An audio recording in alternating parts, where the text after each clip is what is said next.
আলিফা বুড়ির জন্য কাপড় মেলতেই পারি না, কারণ ও সব সময় কাপড় নিয়ে এভাবে ধুল খাবে আর একদম ধোয়া কাপড়গুলো নষ্ট করে ফেলে। আমি মাঝে মাঝে কাপড় পরি, তো ওর জন্য একদম শান্তি পাই না, ও সব সময় এভাবে দোল খাবে।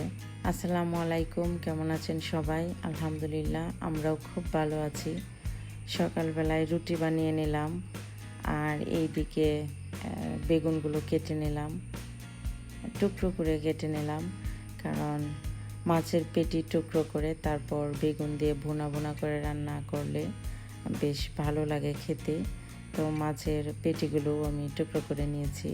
তো তারপর এইদিকে রান্না বসিয়ে তো আমি একটু বাহিরে গেলাম, গিয়ে দেখি আমার রান্না বাড়া দেখে আলিফা বুড়িও রান্না বাড়া করতে বসে গেছে। তো ও বলতেছে যে আমি রান্না বাড়া করতেছি। তো আমি বললাম, কি রান্না করতেছো? তো ও বলতেছে যে পাতা দিয়ে রান্না করতেছে, ওইটা নাকি তেজপাতা। তো ও খুব এনজয় করে রান্না করতেছে আর কত কথা বলতেছে যে এটার পর ওইটা দিবে। মেয়েরা ছোট থেকেই ঘর সংসারী, আমরাও এইভাবে খেলাধুলা করেছি, শৈশবের অনেক কিছু মনে পড়ে যায়। আর এইদিকে ঘুম থেকে উঠে ওদের দুজনকে একসাথে দেখে আমি তো মানে হাসতেছি যে আজকে জানি কি হয়।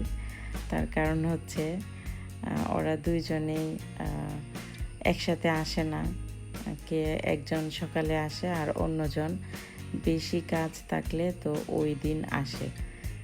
তো আজকে আমার শাশুড়ি দুইজনকে একসাথেই ডাকলো, কারণ আজকে একটু কাজ বেশি আছে তাই। তো ওদের দুইজন আবার কেউ কাউকে দেখতে পারে না, মানে খুব ঝগড়া করে দুইজন। তো আমি আমার শাশুড়ি মাকে বলতেছি যে আজকে আবার ঝগড়া করবে না তো? তো উনি বলতেছে যে না, আমি খেয়াল রাখতেছি, ঝগড়া করবে না। তো এটা নিয়ে আমরা খুব হাসাহাসি করতেছি। একজন আরেকজনের প্রশংসা একদম শুনতেই পারে না, ঝগড়া লেগে যায়। তো আর এইদিকে আলিফা রান্না করছে, ওর রান্না হয়ে গেছে নাকি। তো এখন তেজপাতাগুলো উঠিয়ে ফেলে দিচ্ছে আর ও এখন বলতেছে যে আমাকে নাকি দিবে। তো দেখা যাক, কি সুন্দর চামচ দিয়ে আবার নিচ্ছে। তো এই তো এখন আমাকে দিয়ে বলতেছে যে এটা আমি খাওয়ার জন্য। তো আমি বললাম যে হ্যাঁ আমি খেয়েছি। তো এখন আবার ওদেরকে নিয়ে দিবে। আলিফা বুড়ি আবার ওদের সাথে খুব মিশে, তো ওরা দুজনও মিছিমিছি খেয়ে নিলাম। সকালবেলায় খুব সুন্দর রোদ উঠেছিল, তো ও আবার রোদে বসে অনেকক্ষণ খেলাধুলা করলো। তো তারপর ওর আব্বুকে বললাম যে ওকে গোসল করিয়ে সুন্দর জামা কাপড় পরিয়ে দিতে। তো উনি আবার গোসল করিয়ে সুন্দর করে জামা কাপড় পরিয়ে দিল আর আমি মাথার মধ্যে চুলগুলো এইভাবে বেঁধে দিলাম। তো তারপর আলিফা বুড়ি বলতেছে যে ওকে নেল পলিশ দিয়ে দিতে। তো ওর বাবা ওকে নেল পলিশ দিয়ে দিচ্ছে আর ও তো এত খুশি। তো ওর বাবা ওকে একটা টিপও দিয়ে দিল। ও সাজুগুজু করতে খুব পছন্দ করে। আর আমাদের বাড়িতে আমার ছোটো বোনের কাছেই ও বেশি সাজুগুজু করে। আর ওর আব্বু যখন দেশে আসে তো ওর আব্বুই ওর সবটা খেয়াল রাখে। তো এই যে মাশাআল্লাহ আলিফা বুড়ি, ও ওর ব্যাগটা দেখাচ্ছে যে ওর ব্যাগে একটাও টাকা নেই।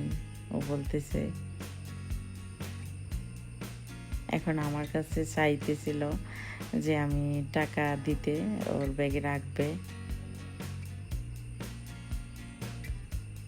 আর এইভাবে চুলগুলো বেঁধে দিলে ওকে খুব সুন্দর লাগে, বাট ও বেশিক্ষণ এইভাবে রাখে না।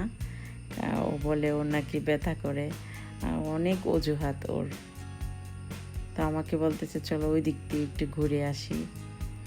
তো তারপর ওর অনেকগুলো পিকচার তারপর ভিডিও করলাম।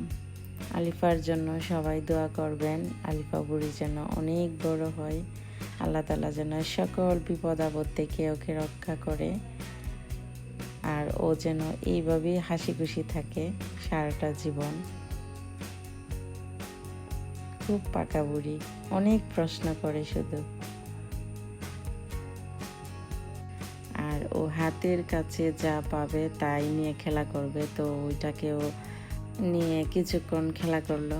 তো তারপর বললাম চলো দুপুরের খাবার দাবার করতে হবে, চলো আমরা রুমে চলে যাই। তো তারপর রুমে চলে আসলাম, আর এই সেদিকে আলিফার আব্বু কি যেন করতেছে, তো ও প্রশ্ন করতেছে কি করে।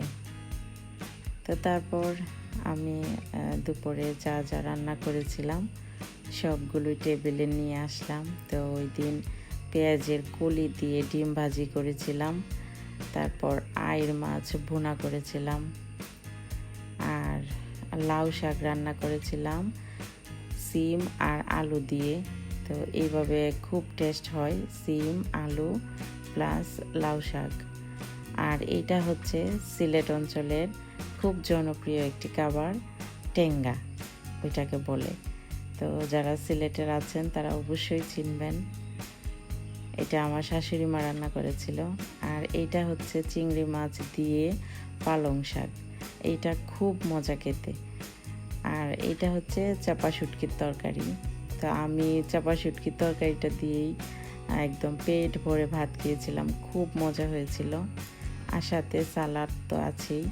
আর আলিফা বুড়ি তো চিংড়ি পছন্দ করে, তো ও তরকারি থেকে এইভাবে নিজে নিজে চিংড়ি নিয়ে খাচ্ছে। আর এদিকে আলিফার আব্বু বলতেছে যে আমাকে আগে পালং শাক আর চিংড়ির তরকারিটা দাও। এইটা উনি খুব পছন্দ করে,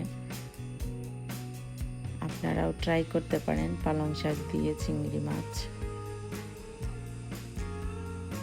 তো তারপর আলিফার আব্বু আলিফাকে খাইয়ে দিচ্ছে, আর ওর চুলগুলো একদম খুলে ফেলছে, বলতেছে যে ওর নাকি ব্যথা করতেছে।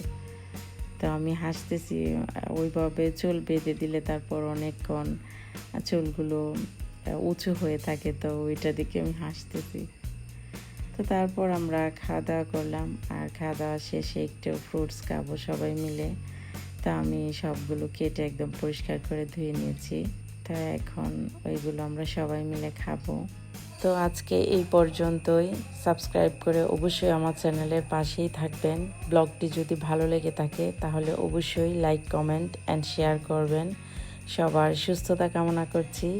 দেখা হবে নেক্সট ব্লগে। আল্লাহ হাফিজ।